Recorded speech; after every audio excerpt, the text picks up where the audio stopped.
Hello, everybody. Thank you all for being here. We've got some very important announcements for you all this morning. Now, I recently entered frontline politics. Prior to this, I had a career in business as a technology entrepreneur. And in that career, I learned that, like most things in life, trajectory and momentum are far, far more important than absolute position. And that's why, despite all of the awful things that are happening in this country, I'm incredibly optimistic about this movement, about our party, and about what Britain can and will become. The first announcement we have for you is that in the context of us having 15,000 members a year ago and polling at 8%, today I'm delighted to announce as chairman of Reform UK that Reform not only is polling at 20%, but has in excess of 100,000 fully paid up members of Reform UK.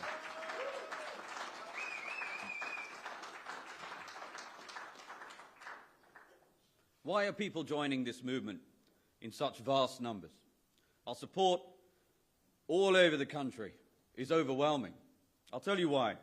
It's because ever more British people, 1 in 5 British people now and growing, see in Reform the only party that is willing to stand up for British people, defend and celebrate British values, and never compromise on the principle that the interests of the British people come first.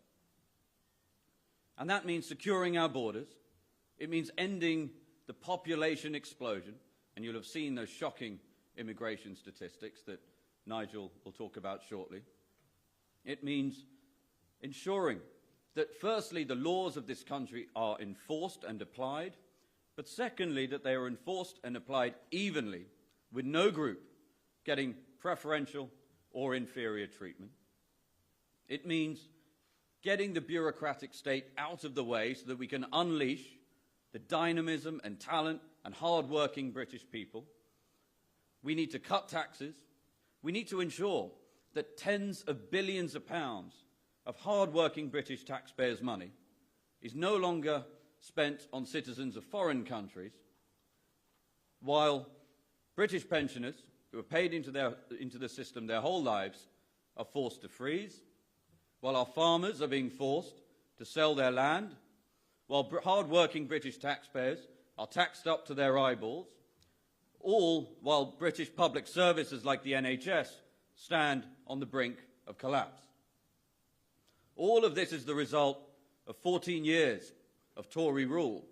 I won't call them Conservatives because I don't think they live up to that name anymore. And now, under this awful Labour government, everything I just described is accelerating in pace. So what we need is true leadership, and we have 5 MPs in Parliament, in the House of Commons. I'm sure many of you watching this will agree they do a far superior job of holding this dystopian Keir Starmer government to account than the 121 Tory MPs. But we know the only way we can unleash the potential of Britain, turn Britain into the prosperous and powerful and poised country we know it can be, is with real leadership. And that means, ladies and gentlemen, we must win elections. That's the only way we can bring the change that this country needs to fruition.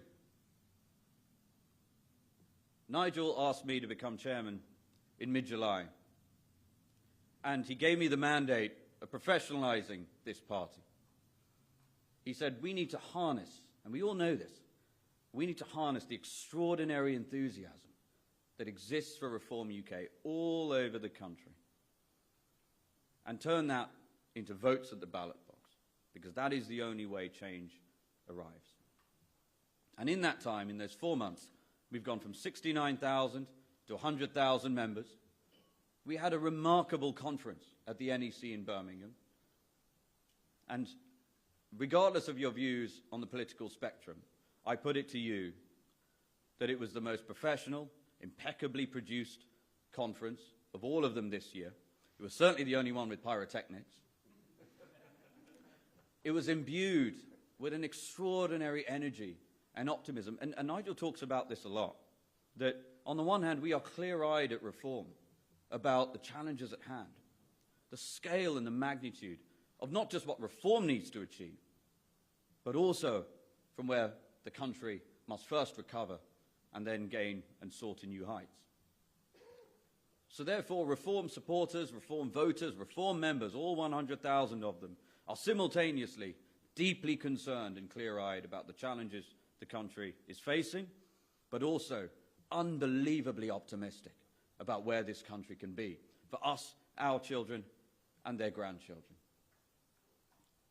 So, not only did we have the conference, you will remember we had a new constitution for this party ratified. Nigel signed away ownership of the party, so the party is now transitioning to become a party that is limited by guarantee, that will have no shareholders. It's very, very rare any politician of any sort gives up power.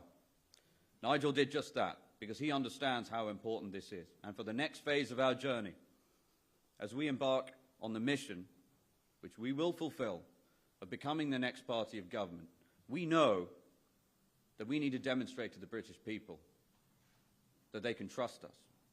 That they can trust us not just to secure our borders and stop the boats and have a coherent immigration policy, but with the NHS and with the economy and with taxation, all of the things that impact people's lives, cost of living.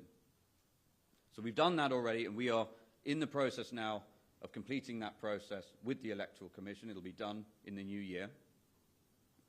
We have opened 400 new branches. So at the general election, the day of the general election, Reform UK had 0 branches. We now have over 400 Reform branches across the country. And we know how important that is. Anyone who's studied the success of the Liberal Democrats, not in terms of their policy or their leader, other than in ticket receipts at Alton Towers and Chessington, but in terms of winning campaigns locally. Where the Lib Dems are present, boy, are they present.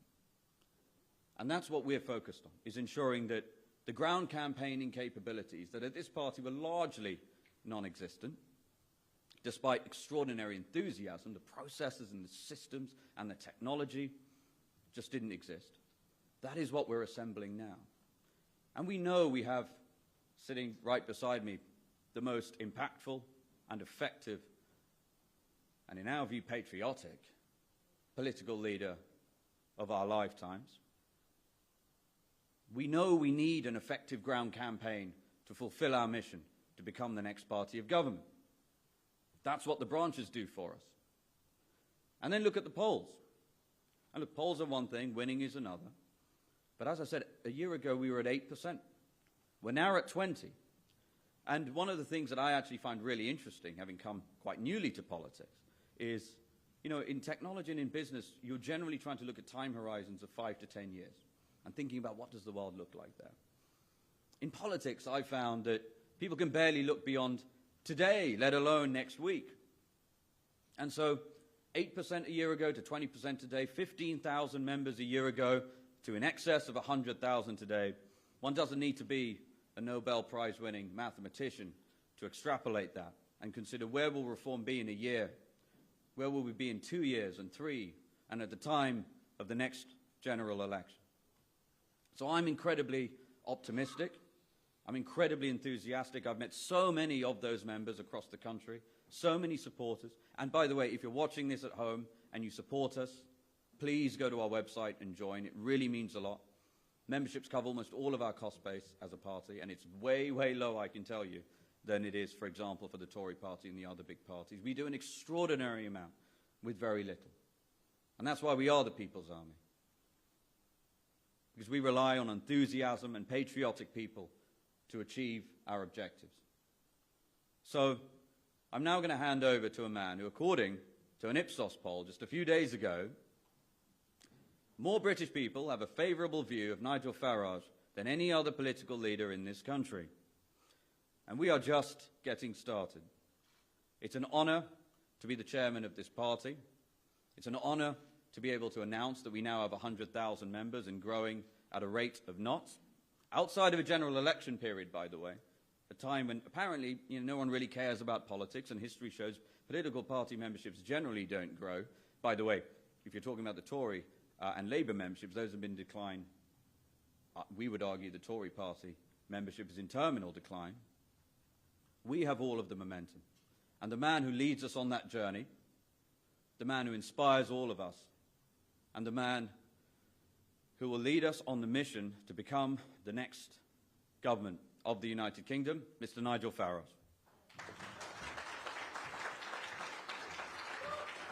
Great stuff. Zia, thank you. Good morning, everybody. Good morning. Well, I think we've timed this press conference rather well, given that at 9:30 this morning we got the latest immigration figures, which are horrendous. Horrendous if you want to get a GP appointment. Horrendous if you want to travel around Britain's motorways. Horrendous if you want your kids or grandkids to ever get a foot onto the housing ladder. Horrendous in terms of producing very disjointed societies and communities. And the message is pretty clear. 750,000 in the last year. And don't believe the lies and spin that it's a 20% reduction from the year before. It isn't. The year before's figures have been raised now in 2 instalments by 230,000. So let's get it into our heads. In 2023, under a Conservative government, nearly 1 million net people came into our country. This after manifestos in 2010, 2015, 2017 and 2019, promising in the first 3 they'd reduce the numbers to tens of thousands a year, and in the last one, a substantial reduction. I have had enough of being lied to by the Conservative Party. I don't believe they'll be forgiven at any point in the next few years for what they have done and the impact it's had on people's lives. And you might have noticed, the quicker the population rises, the poorer the average family in Britain becomes. And those figures are now undeniable. Of course, with Labour, it's even worse. And I don't think smashing the gangs is going to work. It's perhaps worth just mentioning briefly that the asylum bill, we've had those figures this morning, that has gone up by 36% in 1 year to 5.38 billion, and that doesn't even include the daily cost of what is happening in the English Channel with drones, with Border Force, and with the massive processing centre at Manston. I don't know what the true figure is, but it wouldn't be difficult to work out that it would be several multiples of what has been taken away from Britain's pensioners in terms of their winter fuel allowance and the hit that will be taken by British farmers. But then, why would they matter? They're British. They seem to be always at the back of the queue. So I'm pretty angry about those numbers today. I think the general population will be too. And for Kemi Badenoch to stand up yesterday and read off the autocue as she did, to say we got things slightly wrong. No, you didn't get things slightly wrong. You have fundamentally changed the lives of everybody in this country and diminished living standards for virtually everyone. Enough of the negativity. I'm delighted that on Tuesday of this week we went through the 100,000 number. I've led previous political parties. I led UKIP for many years, and the peak we got to then was 46,000. The remarkable thing about the rise over the course of the last few months is it's happened at a time when we're not particularly active. We are restructuring, reorganising. As Zia said, we now have 400 parliamentary constituencies that are up and running, and we're about to release them into the field. We're about to start delivering tens of millions of leaflets through doors. This rise has happened during a relatively quiet period of reorganisation for the party. The appetite out there is quite extraordinary. The enthusiasm. I mean, you should have been at the Reform Christmas party last night that took place just down the road. I, of course, now being older and wiser, left early. And I didn't even get the chance to dance to YMCA, which is a bit of a regret. That's good news. You might have noticed that in by-elections, weekly by-elections that take place for district, borough or county councils, we've now become active. And last week in Kent, we won our first county council by-election, and we'll win another one between now and Christmas in a county not too far away from there. So we're taking that seriously. But The vast majority of Zia's time and the vast majority of my time is focused on one simple thing, and that is May the 1st next year. On May the 1st next year, we have the English county council elections, some of them now, of course, unitary. There are 2,200 candidates that we need to find to fill those vacancies. We have so far vetted and approved over 1,000 of them, and we've put in place vetting standards far more rigorous than any political party in Britain has ever undergone before for people standing for local election. Those candidates will be beginning to be adopted, in fact, starting at the end of this week, and I promised I'd democratise the party, and yeah, it's up to the branches. They can choose who the candidates are off the approved list. So we expect to hit the ground running, out there campaigning, door-to-door, leafleting, gathering data, ready for those elections on May the 1st, and we'll do that starting very early in the new year. So I think this membership of 100,000, milestone though it is but a fraction of what we're actually capable of achieving. People want something different, and to carry on from what Zia said, if you come to a reform event, you'll find happy people. We are happy warriors. And it's because we actually genuinely think that this never-ending cycle of negativity, of economic decline and societal decline can be turned around with strong leadership. In fact, I think that's what the American public thought at their recent elections.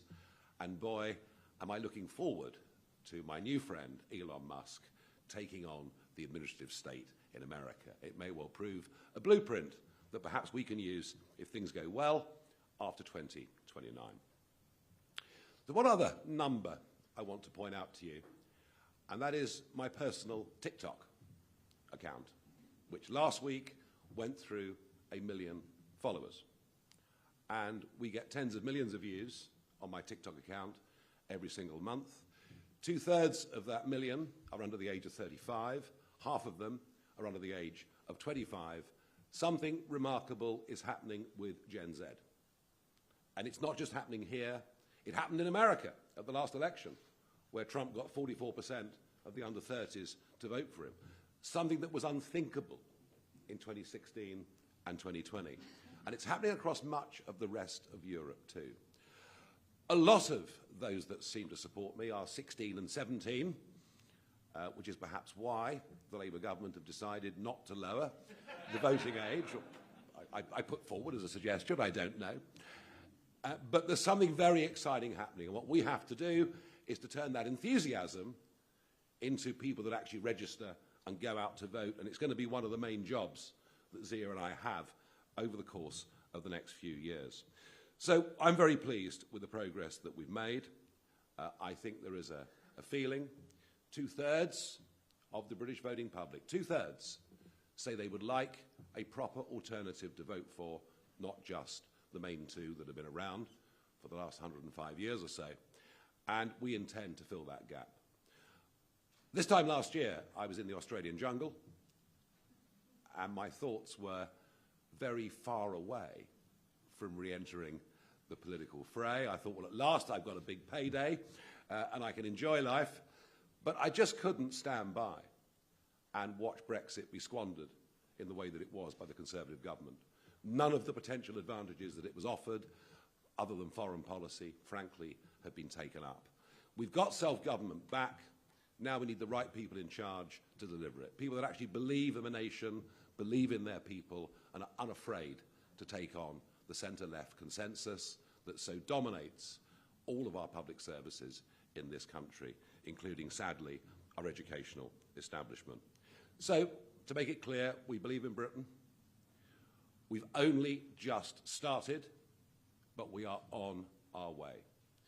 You can judge how well we're doing when we hold a press conference on May the 2nd.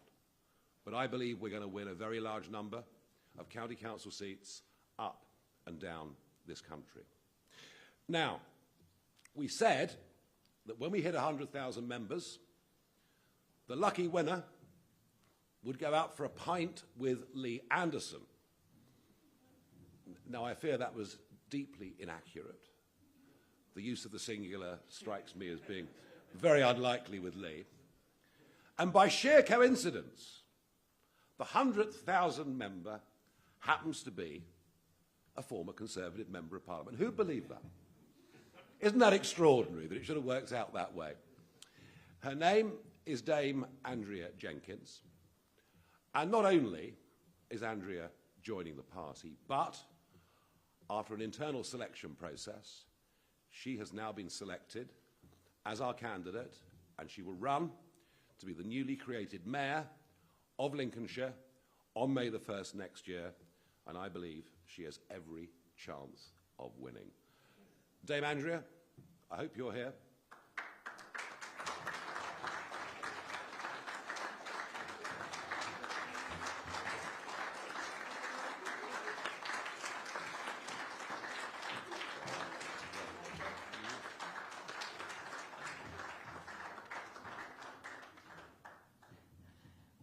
I have to admit, I feel a bit shaky in the back of the stage.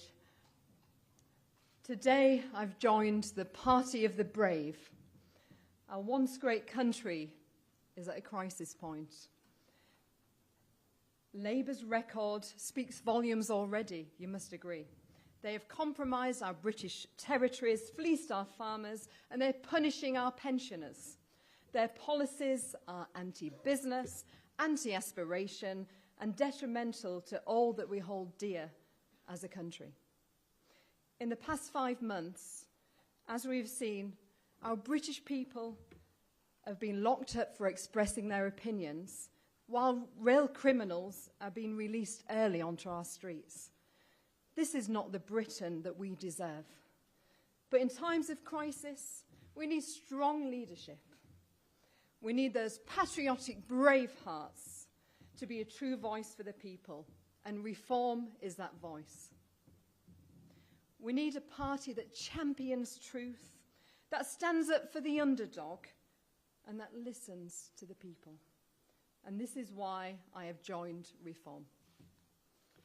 Under Nigel's bold leadership, Richard's dynamism, and the sharp intellect of Zia, Reform UK is surging and membership is soaring. We will be ready to challenge the tired two-party system, and we will deliver the fresh start this country so desperately needs. Now, leaving the Conservative Party, a party I have cherished for decades, was not an easy decision. I've long believed in conservatism and the principles that it should stand for. I stayed loyal. I fought to the bitter end in the general election, going down with a proverbial ship. But the truth is undeniable. The ship is sinking, and perhaps sadly beyond salvage. But enough is enough. It's time to step aboard a movement with vision and with purpose, and the courage to fight for Britain's future is Reform UK, the movement, and together we will save the country. I'm incredibly honoured to be chosen to stand as a Reform candidate for the Mayor of Greater Lincolnshire. Everyone knows me as a Yorkshire lass, but I actually had a footprint since childhood in Greater Lincolnshire. I went to primary school in North Lincolnshire, secondary schools and college in North East Lincolnshire. I graduated from the University of Lincoln, and I've lived and worked across the wider Lincolnshire area. And I became the first Conservative county councillor to be elected for Boston North West. And as my record of an MP shows, I will always put the people first ahead of politics. I will stand up for common sense and always do the right thing. I will stand up for frugal conservatism, ensuring that every penny of taxpayers' money is a penny well spent. And I will root out the woke leftist agenda that often creeps into all levels of government, whichever colour. I understand this great county and its challenges. From Grimsby, where I went to college, I've seen the decline of our once great fishing port. My late grandfather Walter was a fisherman, and I'll put together a plan to reinvigorate the Humber area. During Brexit, I worked with the likes of Nigel and Richard here today, And we stood up for our farmers, we stood up for our fishermen. And very sadly, our farmers and their livelihoods are facing a tremendous threat from this Labour government. I will speak up for them and I will fight for them. Over the coming weeks and months, and please watch this space, we, the Reform Party, have a true bold vision for Greater Lincolnshire, including infrastructure, investment, plans for supporting the food industries, and future-proofing our local economy by ensuring the workforce has the skills needed so the area can truly thrive. Now, as a mum, I'm proud to be a mum. It's the best role in the world. I want to create a brilliant future for our children and also ensuring that the best support are there for the elderly in our county. To the people of Greater Lincolnshire, in me you have someone who will fight for you. I always do what is right and I always take the common sense approach. We stand today, the British people feel betrayed. Our culture, our values and our communities are under siege. Streets that should be safe havens are rife with crime. Young people cannot afford to rent, let alone buy a house. And migration is out of control. But amidst this chaos, there is hope. And that hope is reform. Thank you.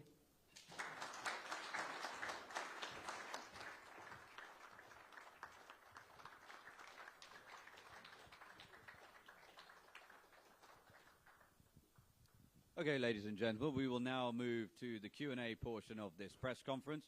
We'll start with broadcast journalists over here, and then we'll have a separate huddle with the three of us with print journalists, if that's okay. Let's start with, yeah, please go ahead. Thank you so much, Alex Forsyth, BBC News.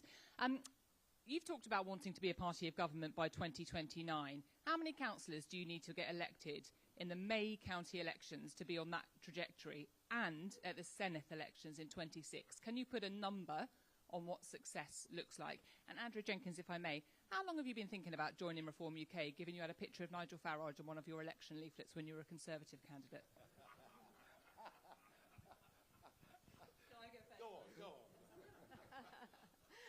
I always like to push the boundaries and be a bit cheeky. Look, I've always respected Nigel, and gosh, as we've, I mean, what is it, 6 years, Richard, that we first worked together during Brexit? We are politically aligned, and how long have I been thinking about it? Well, I mean, I was tempted before the general election, but I am a loyal person to a party. I might not be loyal to prime ministers, as we've seen in the past, but I'm loyal to parties, and I believed, as I said, in going down with that ship fighting. I was elected as a Conservative, and I got knocked out as a Conservative. But I feel, unfortunately, the party's become tired. I've got amazing friends in the party, you know, Boris Pretty, Robert Jenrick, and there's some decent people there, but I feel the party's lost its way, very sadly. And reform actually is more closely aligned, and I think it's actually my natural home. Yeah, I mean, the truth of it is that half the Conservative Party in Parliament should join Reform and the other half should join the Lib Dems.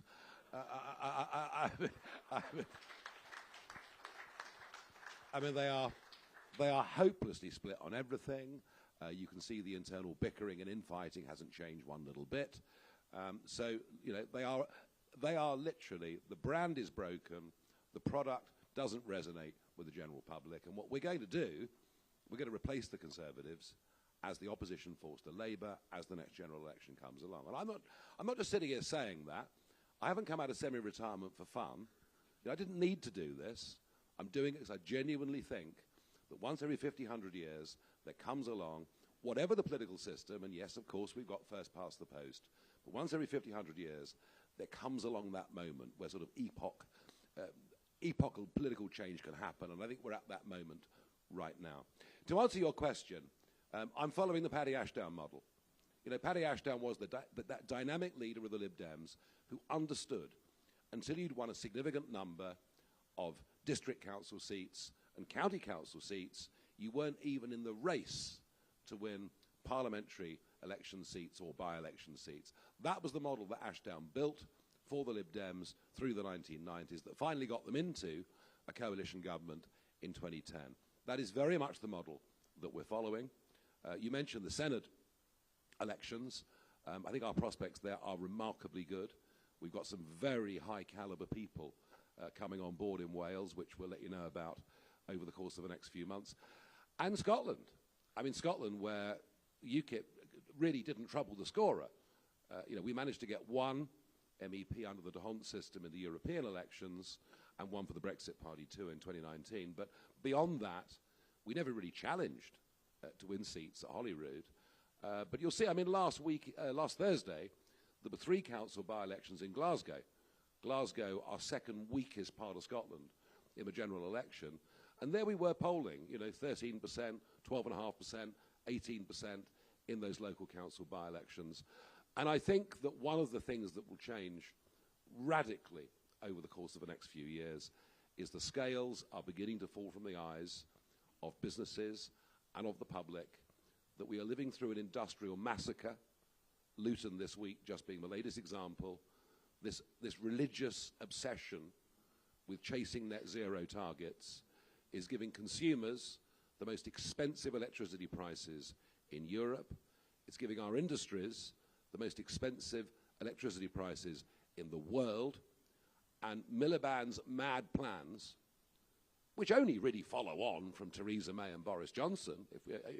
Remarkable yesterday at the dispatch box, there was Kemi Badenoch saying, well, you've closed Luton because of your EV targets, to which the Prime Minister could very easily respond, well, actually, they were your targets. It was you that put them in place whilst you were in government. And there is going to be a radical rethink about what we're doing in the name of net zero.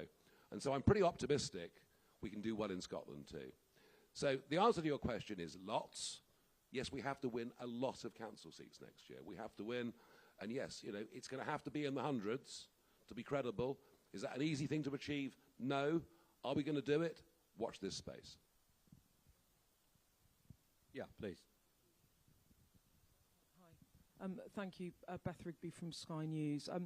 Nigel Farage, you just spoke about the net migration figures, 900,000 in the year to June 2023, 728,000 in the year to June 2024, all under Conservative governments, which gave you a very potent message in the general election of people who voted for Brexit and then felt dreadfully let down. But you just said there that Labour are even worse. You have nothing to base that on. They haven't yet got a record on migration. And Keir Starmer says he has a plan to drive down migration and has made that commitment. Are you saying that because actually you need Labour to fail on migration in order to try and feather your own nest and improve your chances at the next general election? And to Andrea, it must have been quite a difficult decision to defect from the Conservative Party to reform. Do you worry about what colleagues might think? Do you think there might be a world in which the two parties might merge and become a party to the centre-right, or would you like to now kill off your former colleagues? Thank you. Okay. In answer to your question, the Labour government are failing spectacularly on a number of fronts. Just 4 months into government, a precipitous fall in the confidence ratings in Keir Starmer as leader in Labour's polls, and we see that every Thursday with these local by-elections that I was talking about a moment ago. Ed Miliband's promise that they would reduce electricity bills are wrong, and I can tell you that because I've seen the strike prices. 171 successful wind energy auctions, both offshore and onshore, all struck at double the current market price. I'm coming to your question. So on energy bills, they are failing.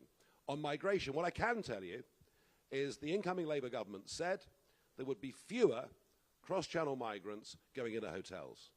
We learned this morning that number has increased by 6,000 just since Labour came to power. But let's really get to it. What about returns? There was a boast the other week from the Prime Minister that aeroplanes were taking illegal immigrants back to where they came from. We've got the numbers this morning. There is a fall in the numbers that have been deported from Q2 to Q3, when in most years, because of the weather, that quarter-on-quarter move shows that actually the number has gone up. Smashing the gangs, I've been hearing this about drugs in this country ever since I could barely walk. It's failed on that, and it will fail on stopping cross-channel migration. And on the broader question of who can come into the country and settle, they seem to be wholly unconcerned on that issue. Frankly, I think that a very, very large number of people that voted Labour at the last election did so because they weren't the Tories, didn't really know the Reform brand. The Reform brand is very, very new in the minds of voters. And let's face it, over 95% of Reform candidates on July the 4th were effectively paper candidates. They didn't have the branches, the structures, the money, the advertising, the posters. They were literally paper candidates. And we were just too new to a large chunk of the electorate. So, if you ask me, where will our future increase in vote come from? I think more will come from Labour from this position than it will come from the Conservatives. But, I think you're seeing a realigning of how voters view the old left-right spectrum. Yes, please. Oh, sorry. Sorry. Go ahead. Yeah. Beth, you hit the nail on the head. It was a difficult decision. I mean, when you've been with a party, decades, it becomes a family. But you mentioned, about what will people think. Obviously, they don't know until now. Look, during the Brexit years, when I was calling Theresa May to resign, I've been there in the tea room where people avoided me, sat on different tables who were, I considered friends at the time. But I stuck to my guns, and to me it's about doing what's right. And the true friends will stay loyal as friends forever. I think it's times like this which test true friendship, and I hope that the true ones will stay around. Now, regarding, you asked the question, Beth, about do I want to annihilate the Conservatives? Look, I think what we saw in the election, all the, besides, I'd say, a handful, all the decent, true, what I'd say Thatcherite Conservatives, I believe, lost their seat. I mean, I would have loved her as leader, or the likes of Robert Jenrick, but there's only a handful true Conservatives in the elected party, in what I believe, that are left, unfortunately. Yes, please.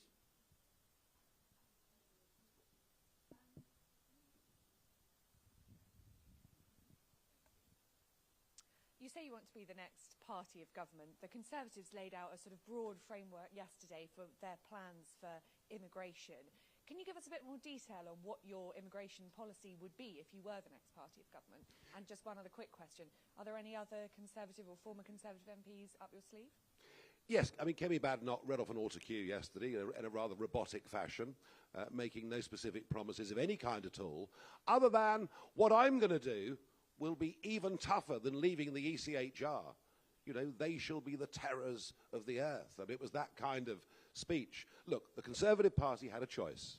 If they'd voted for Robert Jenrick, they would have voted to leave the ECHR, which would at least have given you the opportunity to deport potential terrorists, to deport those who come here illegally. That court is activist. It's extended its scope in the most remarkable way over the course of the last few years. By the way, something that will get discussed tomorrow, I think, when we have the assisted dying bill before Parliament. The role of the ECHR in that will be a worry in the minds of some members. The Tories had the choice. They could have voted to leave the ECHR to give themselves a start to dealing with the problem. They have rejected it. And they have rejected it. We're very clear. We're very clear. You cannot control your borders or decide who comes to live, work and settle here, all the while you have that convention written into British law. And can I come on that point, actually, about leaving the ECHR? When I was a Conservative MP, I got a petition with the Conservative Post, Claire, and we got, in the end, over 50,000 signatures in a short space of time. This is what all the people who wrote to me as an MP, they want this. They want to bring back control, and this is the only way that we can do this, and I completely agree with Nigel on this. Yes, please, here in the front row. Thank you, Amy Lewis, ITV News. It's a couple of questions for you, Nigel. You've been very critical today of Labour and of the Conservatives, but what is your actual plan to bring down immigration? We just heard the start of it. Without leaving the ECHR, there is nothing we can do, literally nothing we can do to combat illegal immigration. And when it comes to legal immigration, that's perfectly clear.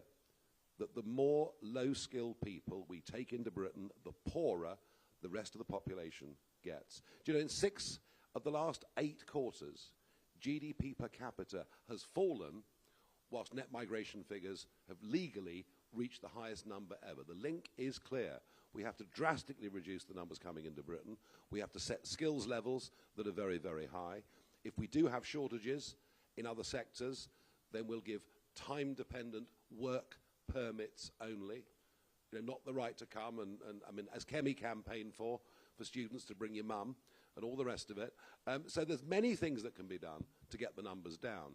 Would it lead to wages going up in some areas like the care sector? Yes, it would. It would mean British people, you know, actually being incentivized to come off benefits and go to work. But it would need to work, it would need to be allied to lifting the rate at which tax begins to be paid to £20,000 a year. So you'll need those things together, and if you do them, you can drastically reduce the numbers coming into the country. And as I say, if there are 1 or 2 shortages that occur, it just means British people will get paid more. I think I know the answer to this, but the Tories, and you obviously are after the same voters. Can you see a world where you would join forces with them? No, none at all. None at all. I've been lied to and let down by them, just the same as everybody else. You know, I made a pretty magnanimous gesture back in 2019. You know, I could have gone round the country rubbishing Boris's deal. I think that would have led to, I think 72 Lib Dems would have won that time if I'd done that. And I said, no, actually, we need to get this over the line. You know, Boris Johnson has made some very specific promises, and frankly, apart from foreign policy, where we do stand taller in the world, and we are free to make our own decisions on virtually everything else, I feel completely let down by them. And frankly, my motto now is never trust a Tory, simple as. Yes, please.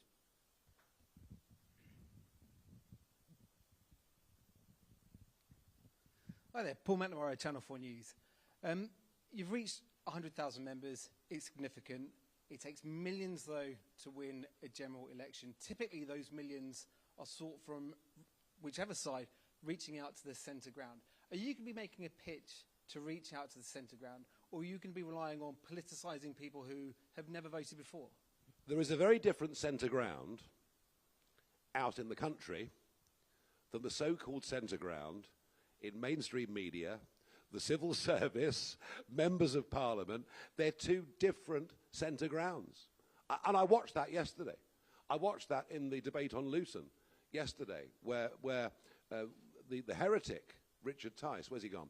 I mean, it was literally, you know, it was somebody committed heresy in the temple.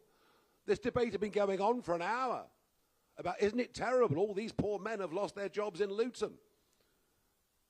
And Richard gets up and says, but this is because of our net zero obligations, and we've closed our chemicals industry, we've closed our refining industry, we've closed our smelting industry, we've destroyed primary steel making, all because we have, through net zero policies, the most expensive energy for manufacturers in the world.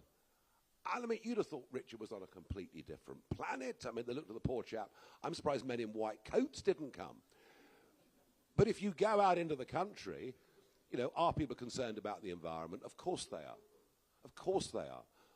But, you know, when you give them the arguments and the facts, they all agree that committing economic harry-carry in the name of doing this, all the while China builds 80 new coal-fired power stations every year, makes no sense. So I would argue, in response to your question, that what we stand for is plain common sense. It is not doctrinaire. It is not dogmatic. It is based on principles that we think family, community, and country are things that need to be defended, protected, and are under assault in every single way. And I think you will find that's the centre ground of majority public opinion on this country on issue after issue. One last one for you. You don't want to join the Conservative Party. During the recent Tory leadership, did any of them reach out to you and ask you if you might want to join them? No, I don't think they did. I think I'm a complete pariah. At least I hope so. Yes, over there in the corner. Anna Gross from the Financial Times.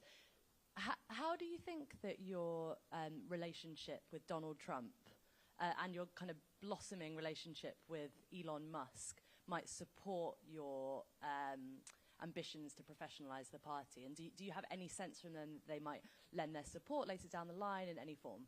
So what we're going to do with all the print media, we're going to have a huddle and do them all. I'll answer that quickly, and then we'll draw stumps. The big difference with Trump's campaign in 2024 compared to 2016, it was so much more professional. It was completely different. There was an atmosphere of calm at Mar-a-Lago over the course of the last 18 months, despite everything that he was being put through. You know, Susie Wiles had been put in there. She'd given it authority. She'd given it direction. It was a completely different campaign. They go in on the 20th of January into the White House, and he's got the power to appoint 3,000 people to positions. They've been working on those people for the last 18 months.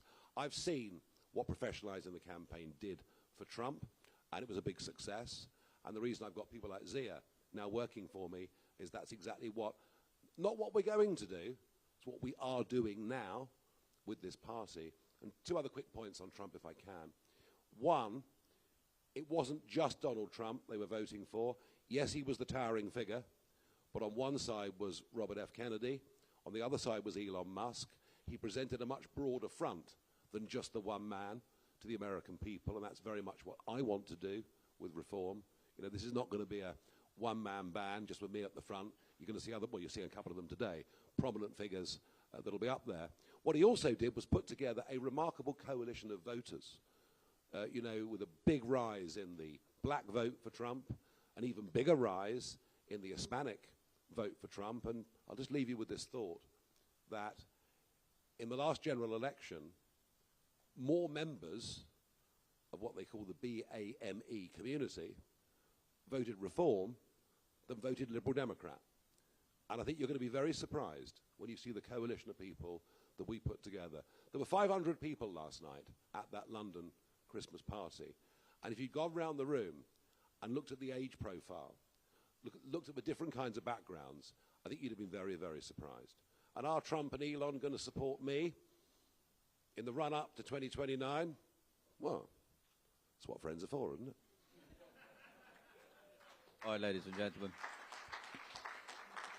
With that, we will call stumps on this portion of the press conference now, and we'll go and do a huddle over there for print media. Thank you very much for coming. Really appreciate it.